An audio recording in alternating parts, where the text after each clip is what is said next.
आज हम लोग डिस्कस करने जा रहे हैं सीटेट मैथ्स पेडागोजी सिलेबस। ये आपके सीटेट पे 15 मार्क्स की पूछी जाती है। इस पर कौन कौन से चैप्टर्स आते हैं वो आज हम लोग डिस्कस करने जा रहे हैं। जैसा कि आप लोग जानते हैं 15 मार्क्स का इसका आपका कंटेंट रहता है। आपके जो सवाल आते हैं वो पूछे जाते हैं, बेसिक सवाल रहते हैं। और 15 मार्क्स का आपका ये मैथ्स पेडागोजी पूछी जाती है। जैसे इस पर सबसे पहले आपका पहला टॉपिक आपका यहाँ पूछा जाता है ऑब्जेक्टिव्स ऑफ टीचिंग मैथमेटिक्स। गणित शिक्षण के उद्देश्य क्या होते हैं, किस वजह से आप गणित पढ़ाएंगे। और ये जॉर्ज फोलिया का जो एम है वो क्या है, मैथमेटिक्स का जॉर्ज फोलिया का क्या एम है।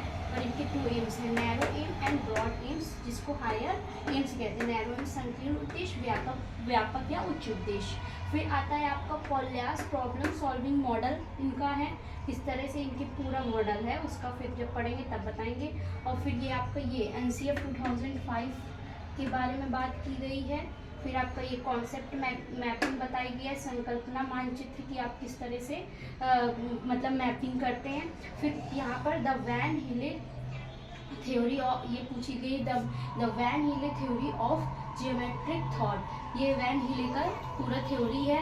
फिर सिमेट्री समरूपता, जैसे ये जो आपका ये जो टॉपिक है सिमेट्री, इससे क्वेश्चंस काफ़ी बनते हैं। वैन हिले का ये टॉपिक है आपका, इससे काफ़ी क्वेश्चंस आपके ये बनते हैं।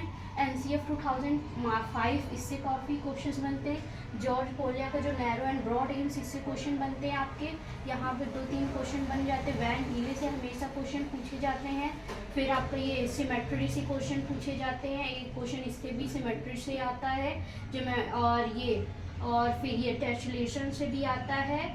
और ये पाई चार्ट से भी क्वेश्चंस आपके, ये तो फैक्चुअल क्वेश्चन होते हैं। अंडरस्टैंडिंग आपकी अच्छी हो, पेडागोजी हो, चाहे अदर सब मैथ की भी अदर सब्जेक्ट की, इसके क्वेश्चन सॉल्व हो जाते हैं। 50 पे 15 आउट ऑफ बच्चे लाते हैं। फिर इंडक्टिव एंड डिडक्टिव रीजनिंग, आगमनात्मक एंड निगमनात्मक तर्क, इससे क्वेश्चन बनते हैं। 2 क्वेश्चन आपके इससे।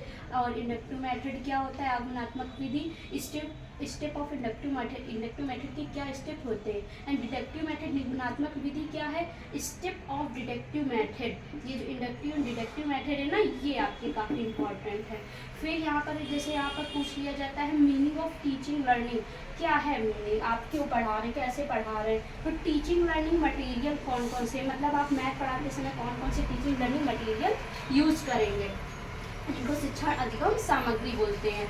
जियो बोर्ड, ये इससे क्वेश्चन बनते हैं। अबैकस, ग्राफ पेपर, और ये डेंस ब्लॉक, ये इससे क्वेश्चन डेंस ब्लॉक से भी हमेशा बनते हैं। और फिर ये आपका पूछा जाता है 3 डायमेंशनल टीचिंग एड्स, आपका 3 आयामी शिक्षण अधिगम सामग्री आपकी पूछी जाती है। फिर टॉल शेप ऑफ मैथमेटिक्स, इससे क्वेश्चन काफ़ी बनते हैं आपके, 2-3 नंबर इससे पक्के होते हैं। ब्लूम्स टैक्सोनॉमी पूछी जाती है। ये आपका मैथ्स का सिलेबस है जिससे आप ये 15 नंबर की पूछी जाती है। मैथ्स पेडागोजी आपकी ये जो चैप्टर है इसी से मैथ्स के जो पेडागोजी सेक्शंस होते हैं उस पर ये क्वेश्चन बनते हैं। ओके फ्रेंड्स, हरे कृष्णा, राधे।